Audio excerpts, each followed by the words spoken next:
This episode is entitled, Why We All Wear Trousers. Now, what I'm going to talk about is not clothing so much as such. I'm going to talk about a lost world. And I want to make some comments on what I mean by lost. And I think it's not quite what you think. We're not going into the jungle for King Kong and dinosaurs. Oh, no. No. We're talking about a conceptually lost world, and one that may come to you as a surprise, one that will probably alter your view of history and who you are. Now, when we talk about the evolution of the mind, the evolution of folklore, of acting out tales, the emergence of archetypes as early structures for giving meaning to the tales, remembering those tales, we also have evolved a capacity for identifying groups. And we will belong to a variety of levels of groups. Right now, the highest level is that of members of a state, of a nation. We look back in the past, we do the same thing. We divide the past into chunks that in some way we sort of sense are familiar in some way.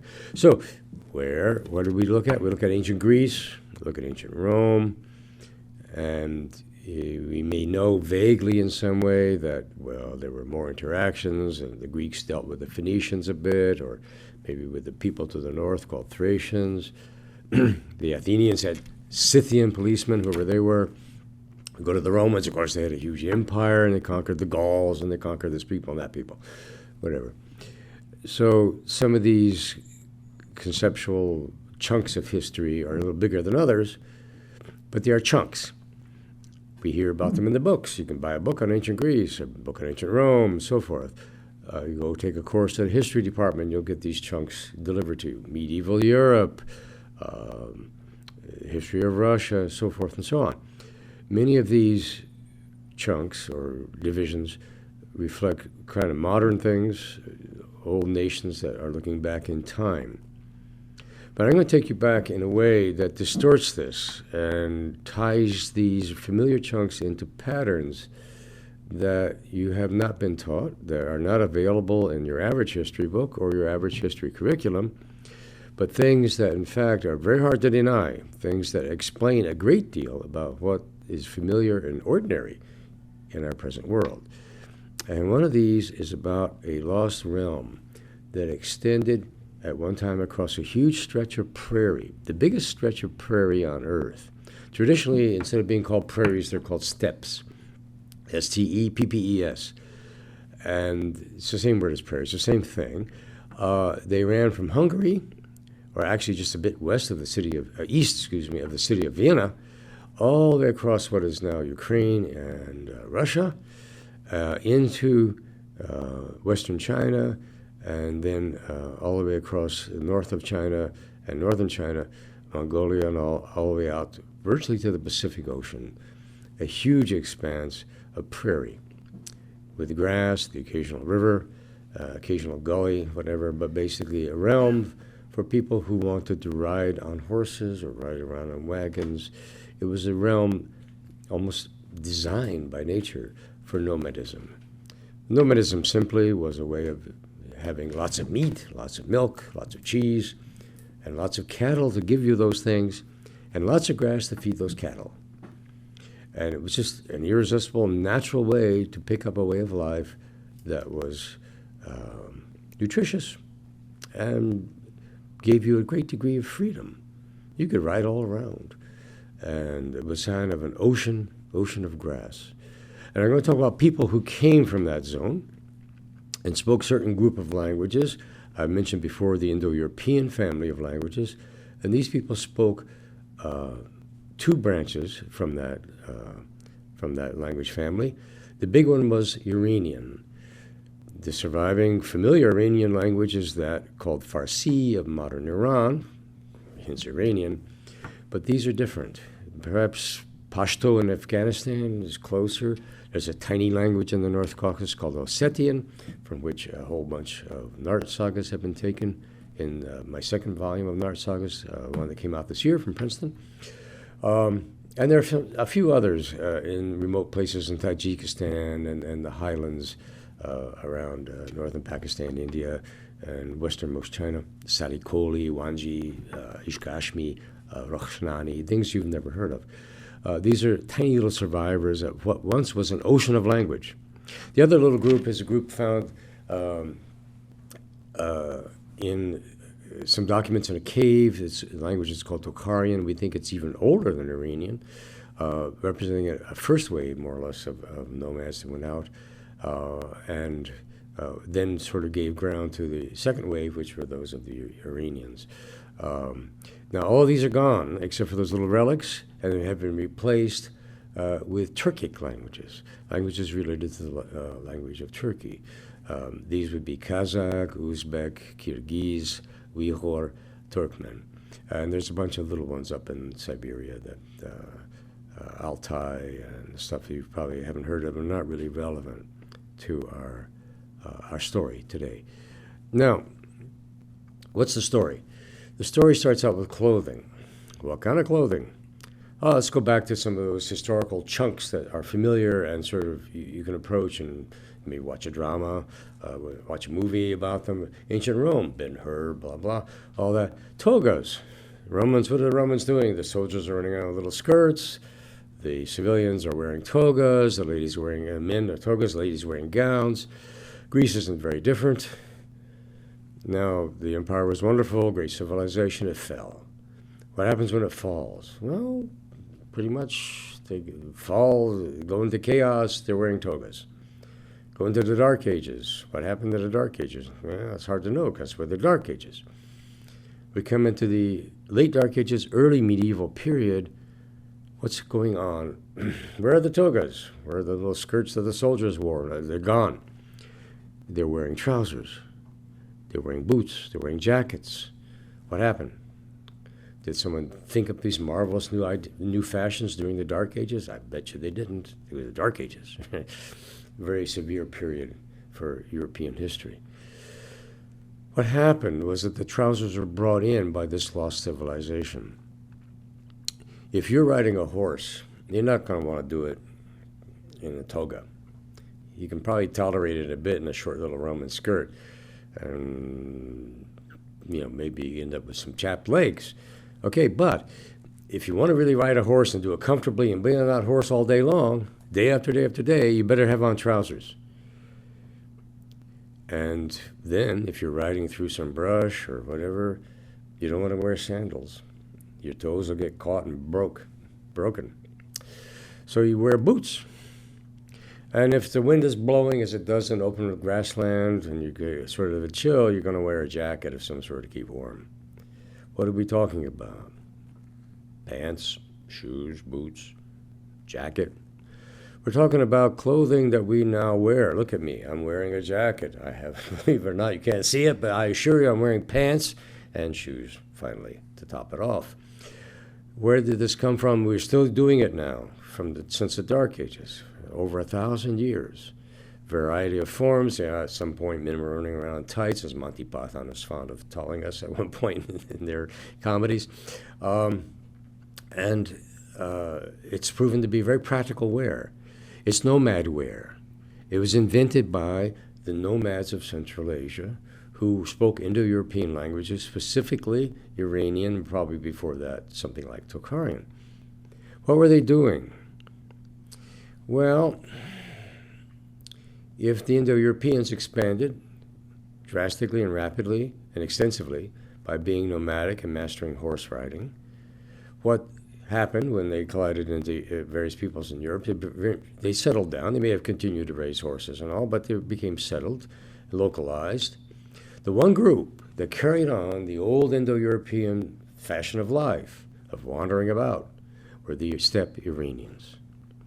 And they probably, in many regards, retained Indo-European customs and habits, at least of a physical sort, much longer after the others decided, well, it's very hot here in Italy, I better put on my toga because I'm sweating to death in my jacket and pants.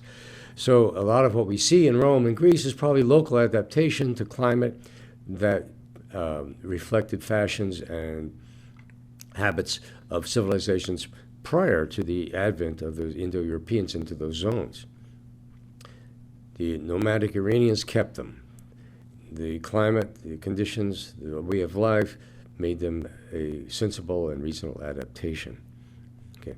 In fact, if anything militates against us wearing all this, it's the climate, and sometimes it gets very hot where we are. And, well, then we'll go to shorts maybe, something like this, or a T-shirt or whatever. We do adjust. But still, the style is trousers. Who else wears trousers? Nowadays, of course, all the ladies here wear trousers too, women as well as men. But originally, one group, the Chinese, the women wore trousers from very remote times. It's the first place where women began to wear trousers rather than skirts in some way. Why?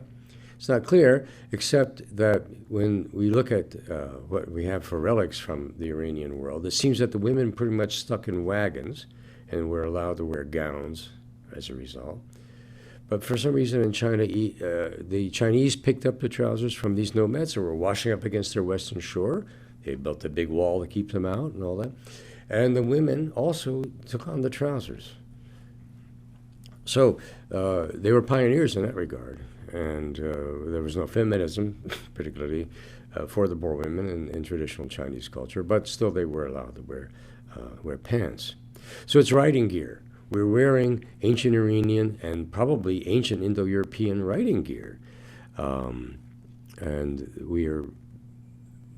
we've decided to settle on this one. Well, it must have been prestigious at one time.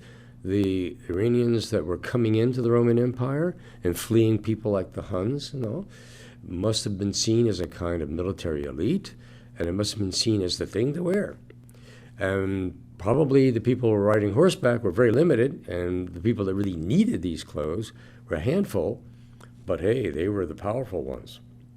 They were the ones that could sort of bend down from their horse and kill the little foot soldier who was nobody. And so the habit was to copy the rich, and so we're all wearing trousers and jackets and shoes, or boots, something like that. Now, the world that was made up out of these wandering tribes was one that, in a way, vanished. They were at war with each other. They were highly mobile. There were neighboring peoples of various sorts that would copy them.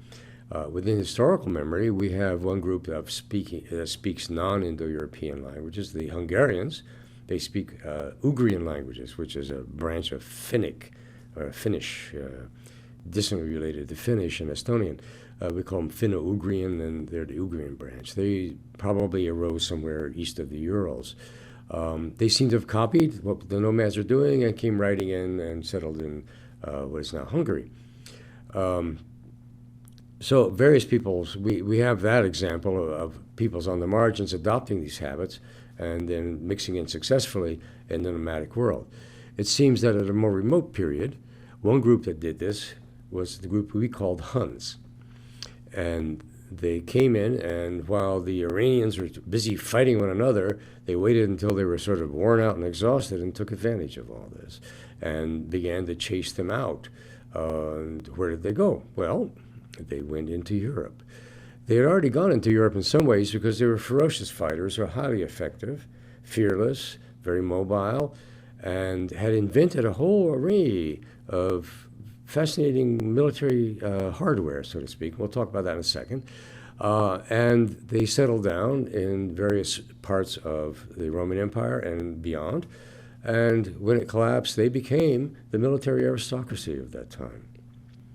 So that they were the nobility in a way. They blended in. They gave up their Iranian language, and we get a few traces of it. And I'll talk about those in a second as well. But what they did was establish norms for clothing, for conduct, and for behavior. And what these constitute, and this is a radical idea, is what we typically think of as the behavior and habits and customs of the Middle Ages. What did they do, apart from bringing us our dress, our trousers and jackets and all? Well, they fought, and we do have evidence from the Romans, from Trajan's column, who had a fight with a group called Sarmati, or Sarmatians. and depicts them as men wearing chain mail. They're wearing, look like tights, jackets and tight pants, all covered in actually scale armor in this case. The horses are covered in armor. And they're being defeated by the brave Romans, who perhaps came up with tactics that defeated them somehow. But what did we find in the Middle Ages? We find knights covered in armor, scale armor or chainmail. Scale armor, they have little links sort of clipped onto the chainmail underneath, or onto leather. And then they had horses covered in armor. Well, we think of these as sort of what the medieval knights were doing. No, this is what the Iranian nomads were doing. What did the medieval knights do as well? They jousted. Well, we have a few artifacts, a few pictures, depictions from Central Asia. We can date them to about 1000 BCE. And what did they show? They show men jousting. What are they wearing? Well, they're wearing the expected, now you should expect this, pants, boots, and jackets, and chainmail, perhaps. And so we have people jousting 1,000 years or more before we see anything like this in Europe. This is brought in as well. Now, if we go to the Caucasus and look at some of the folklore these people left, and some of which blended into the local lore of Circassians, Abkhazians, Chechens, and the surviving Scythians, who still speak that Iranian language.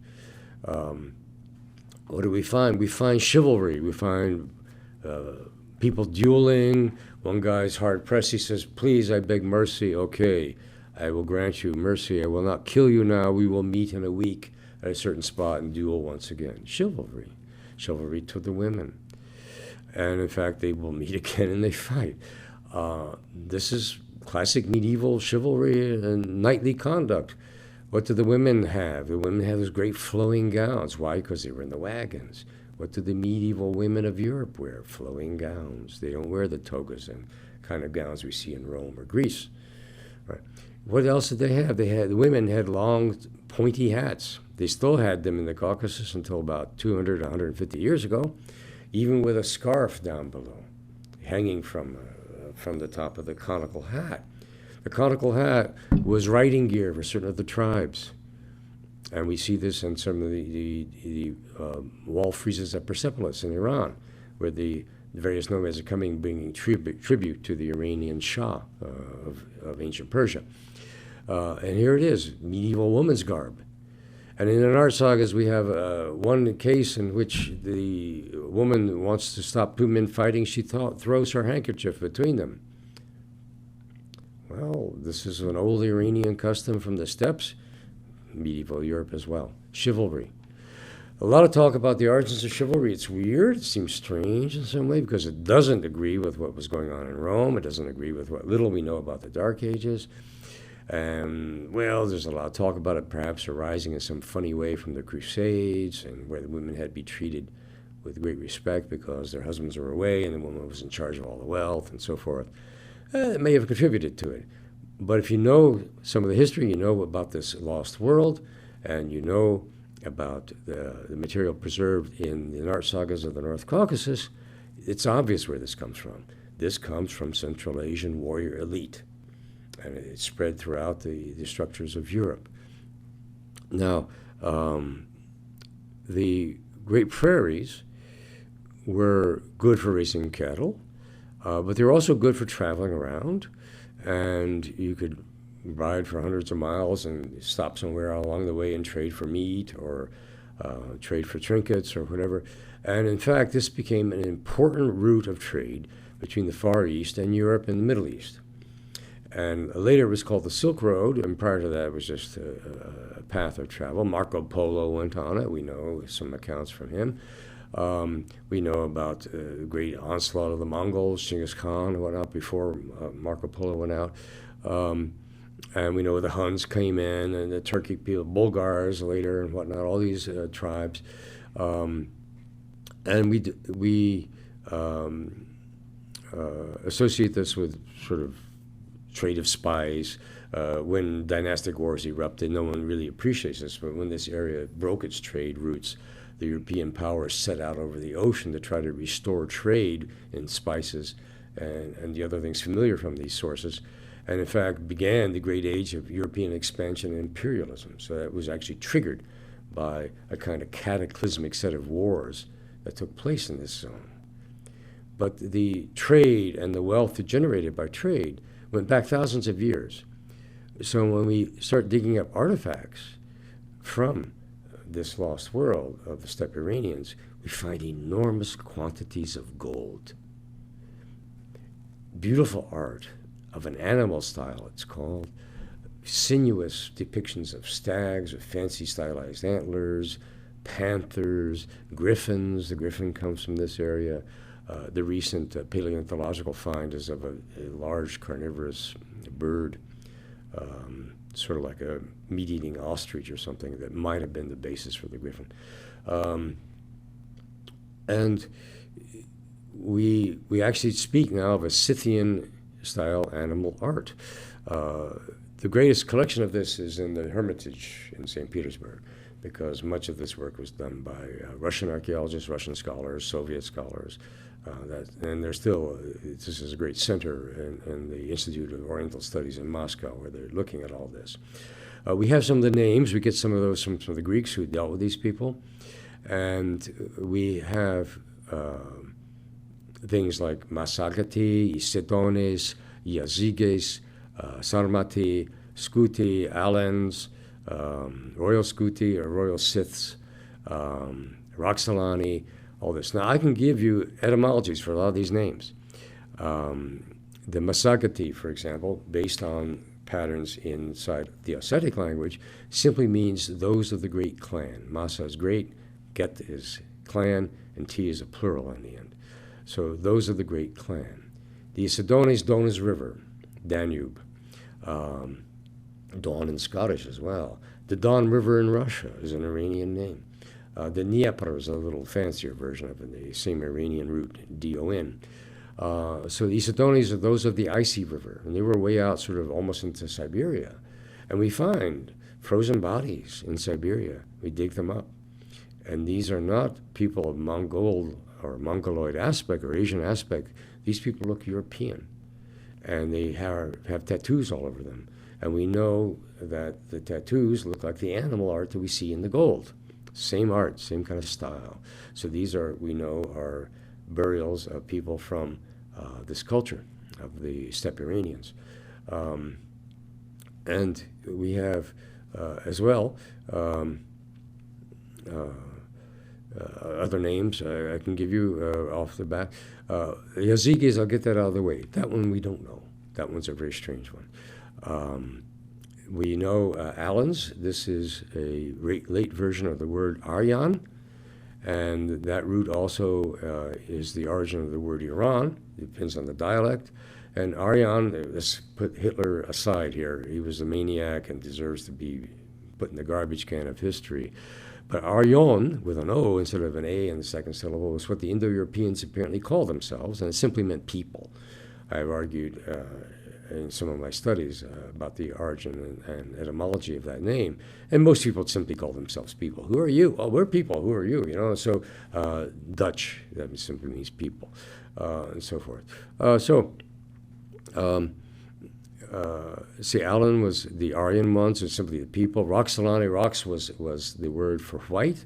Ruch in Iranian, Lucht, lux in Latin, licht, light in English. It's all the same cognate word from the common Indo-European. And it meant light or white. Aryans are white people, not the race. No, it meant Western. White was west. East was yellow. North black. South green, the center was red. Anyway, white, Bielorussia, white Russia, white, sort of first word Slavic, second word Iranian. It meant Westerners. And from the viewpoint of being in the middle of Eurasia, there on the prairies, anything west of the Ural Mountains was out in the west. So it may look east to us, but to them it was west, so it was white. So Roxolani. And the Scythians, now that's an interesting word. Let me do Sarmati first. Sarmati, you can find it in an old Ossetian dictionary by a guy named Miller, Vsevolod Miller. It meant free men. That's fallen out of a Scythian usage in the 20th century, but it was lasted almost to that point, so the Sarmatians were just the free men. We come up to the Scythid, however. Now, that's an interesting name because the SK doesn't seem to make a lot of sense from an Iranian point of view. Now, there had been a study, one was by my friend Chris Kershaw back in 2000 about the warband, Indo-European warband. And if these were warriors, they probably had warbands. And one thing that you called warriors in the warband, you called them dogs. Well, we're not going to call someone a dog now if you don't want to get into a fight. It's an insult, right? But in the old days, they had war dogs. Marco Polo tells us about war dogs that the Mongols had that were the size of ponies.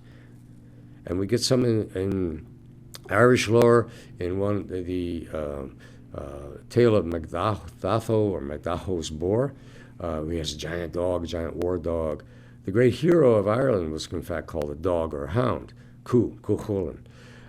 So dogs were great war beasts. They were vital in battle. And to call someone a dog was a compliment. It means you were a serious, savage warrior kind of guy. We still get it in some of the Russian tales, the Bulini, the old tales is literally sort of what it means. Things that were once upon a time kind of title. And we get people, dog Kalin Tsar, things like this. We have dog used as a title for a great warrior or chieftain, even in old Russian tales. So if we go and look at Scuti and we go to Armenian, I know it sounds crazy, but that is the word for dog. And it's the Armenian word for dog. Well, it's skund, puppy. What happened? What is it? Well, the Indo-European, we can tell you now, it's kuan was the word for dog. But in Armenian, believe it or not, the K became an S, the W became a K, it's like back and forth. And the uan, the N falls off, you get U, and then they add a T on the end for the plural. Scuti. So there must have been some kind of Armenian-like speakers still running around the steppes, and later on they would wander down to the Balkans and over into what's now Turkey, eastern Turkey, southern Caucasus, or perhaps come right down from the prairies down through the Caucasus and settle in what's now Armenia. But that might be a third Indo-European group out in this cultural zone of the steppe warriors. And that's a new one I've come up with. I've shared this information with a Russian colleague of mine, Sergei Kulanda, who works on these, does some brilliant work on this, the languages of this zone. And so we have an ability to identify a lot of what these tribes mean now. We also know that some of them had writing, and they're called tamga signs. They're preserved by the Circassians as brands on their cattle or family emblems, and they'll have a ring. A Circassian from the North Caucasus will have a ring with his family symbol on it. We find them on heraldry in Poland, where a lot of these Iranians settled down, and we even seem to see some of these things perhaps kicking around in places further west in Europe. What else did we see? What else did they give us other than standards of warfare, standards of chivalry, clothing? It seems like quite a bit, right? And left behind all this tangible art that it's now in the museums to impress us and all. They even gave us flags. Now, what? Well, in battle, what's battle? Battle is chaos. Nothing's worse, more chaotic than war. And it's called the noise of war. Well, if you look at the Roman armies, they're carrying a pole, and there's all kinds of weird little emblems on the pole, SPQR, whatnot, and maybe an eagle on top and a disc and all this sort of stuff. Look at the Mongols, you can see kind of a pole, you get maybe some horsetails dangling from it and whatnot. And the Mongols are forest people that took up this nomadic way of life, and they're still carrying their kind of forest poles. Whatnot. If you're out in the prairies with all the wind blowing along, blasting west to east usually, hey, put up a flag, put up a windsock, something like this. Beautiful way to identify where your troops are, where the enemy is, and where your clan is, where the other clan is, whatnot. We get the flags from these people as well, as an insignia for identifying a group, a nation, whatever. It's not just a decoration. So they brought us that as well, outside the whole issue of clothing and warfare. They bring us this emblematic way, which is still with us. It's proven to be a very efficient and effective way. It's much easier to carry a pole with a flag on it than to carry a pole, all the crazy stuff the Romans did. So it was also an efficient and fairly easy way of designating identity within the battle on the battlefield. So this is a group that is very difficult to identify in the traditional sources and in the traditional history books. And it's even hard to sort of conceptualize them because in some sense they're so close to us that they're sort of hard to see. They have had an impact on us in material terms that's as extensive and intimate as anything intellectual or involving jurisprudence or folklore and whatnot, as the Romans and Greeks may have had. And if we now turn to the Nart sagas, which I've devoted most of my career to bringing into English and to the world at large, they now have a chance to bring us their actual folklore and tales about their lives and what they wanted to do and what their hopes were and what they thought was a villain and thought was a good woman and a good man and so forth, and their dealings with horses and their great adventures and all this. So they're beginning to talk again after how many years of silence? 2,000, 2,500 maybe? We're beginning to hear them once more. And they have some interesting things to tell us. And in fact, the fact that they're Indo-European, they actually seem to have some familiar echoes to things such as the Irish lore or the Norse lore or some of the tales from ancient India, because ultimately the Iranians come from a group called Indo-Iranians, and the Indic people went to India, as the name suggests, and the Iranians stayed up in the steppes, and some of them went down into what was to become Iran. So it took a lot of work, a lot of new scholars. Helmut Nickel sort of led the way. He's a German scholar, late German scholar, who was a historian of weaponry and began to realize something funny going on here. And then C. Scott Littleton and Linda Malcor, late C. Scott Littleton, poor man, died on the operating table undergoing heart surgery. He was a good friend. I knew him.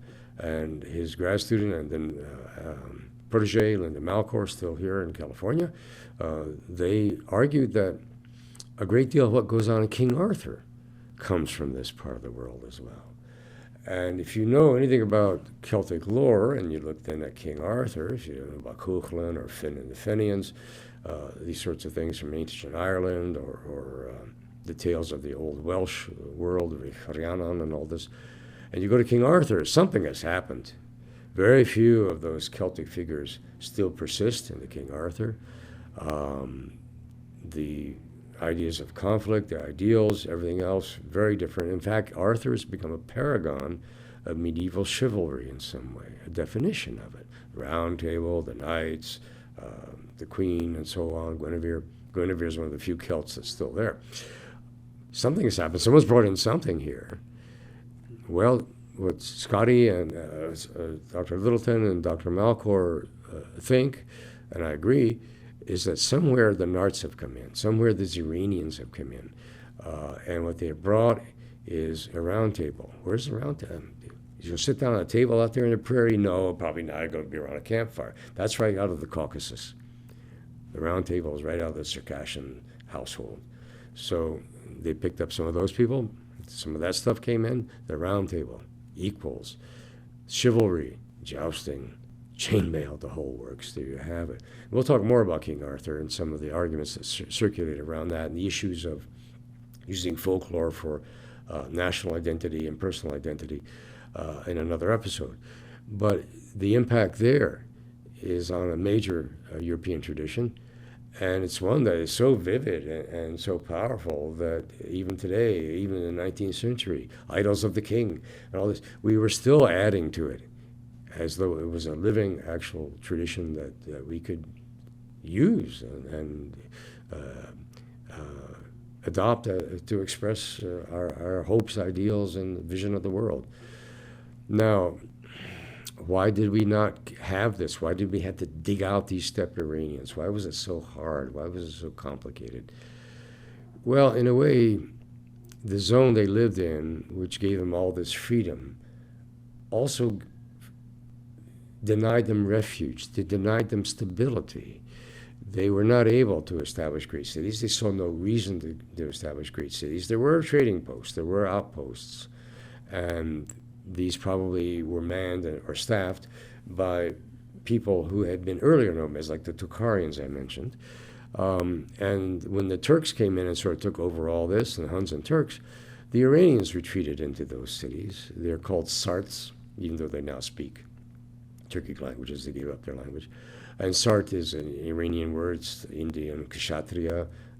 It's found in Abkhazia as an ascetic, rather, as Ashkar, Ashkartag, meaning simply brave people. And so even the city dwellers in Central Asia retreated. So we see these patterns over the millennia, nomads coming out, replacing the earlier nomads. The earlier nomads take their money and they hide up in the cities. It's a very cool way to get away from all the chaos. But apart from those few cities, there was no place for stability in this area. And so changes and stresses took place, warfare, a loss here, a victory there. Huge shifts in population took place. And when they went into other areas where they could find refuge, they basically settled on the terms of the people that were already there and were absorbed, and basically settled down, gave up their language, and settled in. Now, what does that mean? That means that there are probably large parts of Europe that can trace a lot of their genetics, if not their culture, directly back to the Iranian steppes. And as I've argued, they can trace a lot of their material culture back to them as well. And particularly since they all went through this medieval period of chivalry and jousting and all, they built and derived their current cultures from the heritage bestowed upon them by the Steppe Iranians as probably part of the deal of settling in and becoming the aristocracy there. Now, the name Alan, with two L's, is Celtic, but with one L, A-L-A-N, is a direct continuation of the ethnic designation of the Alans. And there's no Celtic etymology. Celtic etymology for the double L-E-N one is that it's a lively person. Okay, but that's a different name from A-L-A-N, and that's right out of the Alans. Okay, the Parisi that settled Paris, after which the city is named. Well, certainly considered a Celtic tribe. Celtic didn't have a P. Eventually, it sort of restores one from a qua, and you find it in Welsh and in numeral 5, for example, pump and all this. But at the time of the establishment of the tribe, settlement of the tribe, the Parisi, they could not have been Celts because of the linguistic aberration of the P. It's denied by definition, sort of like, 2 and 2 is 4. And linguists define subgroups very strictly this way on certain features. Can't be Celtic. It looks like it's Iranian. Okay. Even in the history of invasions we see in Ireland, there's this Partholons. It looks like an Iranian name. So we get some traces in names. In fact, we do have direct evidence within the history of the Polish aristocracy that a lot of them, in fact, were Iranian nomads. We hear things like from Snorri Sturluson about the Norse. Where did the Norse come from? Well, they came from Scythia. He knew about it. He called it Scythia, Skuti. Now, the archaeology doesn't support that. The linguistics doesn't support that. What's he saying? Is it just nonsense? I don't think so. I think, in fact, that he's telling us where the aristocracy came from. And they got up in there, too. Why? Because, boy, they had fancy weapons. They could really fight. And you wanted to win a battle, you had to have some of those guys on your side. So, hey, come on in, gang. Settle down. And here, you marry my daughter. What's your kid going to speak? Hey, your kid's going to speak Norse when she or he grows up, because that's the mother's language. And the father, the great warrior, well, maybe it'd be an Iranian word here or there, but it'd be gone. So we can see how they might have settled in. They might have left a few traces like this in certain kinds of names. Supposedly, when we look at English, there are two words that are put forward as borrowings from Iranian. One is the word for path, which loses its in. In other words, is Pontus, which is a bridge, actually. And Pontifex would have been someone who led you over the bridge to the spirit world, from which the Pope is descended. But the in is gone in Iranian, see? And that's how we spot that word as an Iranian loan. The other one in English is int. Now, you're familiar with that word perhaps from Lord of the Rings. Tolkien used it. Tolkien knew about these people. The Rohirrim are a depiction on Tolkien's part of the Iranian domain as was beginning to be understood when he was writing this stuff back in the 40s and in the 50s. And Peter Jackson did a marvelous job depicting a kind of blend of Norse but also steppe Iranian activity. The Chinese tell us that they had light hair, light eyes, and in fact a lot of the blonde people we see in Europe may be descended from these people. And in fact the Ents were the giant trees, but in Old English this meant a foreigner, something gigantic, strange, ominous. And this is an Iranian word related to Latin ante or whatever, before Greek anti, opposed to, that's say on the margins. It was the Iranian word for frontiersman, someone at the very edge of the Iranian world. And of course those have been the first ones that have been pushed further west and settled in odd places. And apparently some of them made it into England. And one of the most dramatic testimonials to the English presence of such Iranians is a group of Yazigis brought by Hadrian to staff a wall that he erected to keep the savage Scots, or in this case there have been savage Britons, out of the civilized Roman portion of what was to become England, of Britain. And we have tombstones of these Iranians from around Hadrian's Wall in Scotland, and they're wearing, you guessed it, jackets, trousers, boots, and in fact one of them is carrying a flag or windsock and depicting what he looked like in life and how he pursued his career. So we have direct, tangible evidence of this. Now, this was ignored. It was just something weird. But in the larger context that we now reconstruct for this lost world, this is a beautiful piece of evidence for one of its more extreme and exotic attestations. And it now makes sense. It's now part of a larger and far-flung and extended pattern. And perhaps the most interesting place to go with this is back to China on the other side, and go back to the desert and go to Xinjiang and go to places like Urumqi and start looking at the mummies that they are finding in this very, very arid zone. So we're digging frozen bodies out of Siberia, and Chinese archaeologists, Uyghur people in the zone are Uyghurs, they're digging up from these desert graves desiccated mummies, desiccated bodies of these people. And they look like Europeans, they are light-haired, and they're wearing, you guessed it again, jackets, trousers, and boots. And some of them, the oldest mummy on Earth is a 5,000-year-old mummy, Jurchen man, found by Dolkun Kambari, a Uyghur scholar now in the U.S., and promoted and recognized, his significance was recognized by my friend and colleague Victor Mayer at Pennsylvania. And he is wearing jacket, trousers, boots, very fancy boots, knee boots, in fact. Now, he's old enough. He's not just Iranian. He's probably Indo-European itself, an Aryon. So that's probably the oldest one we have, and the one that shows us that in some way that very, very ancient culture, not just of the steppe, but the original one, the original expansion, was probably preserved by these Iranians in the steppes and now still directly shaping the kind of world we live in.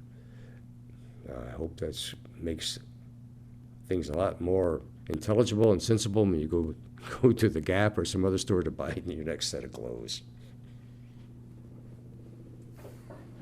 Great ending. All right. All right, let me go pee. Yep. How you feeling? I'm okay, yeah. That was great. I'm okay, thanks.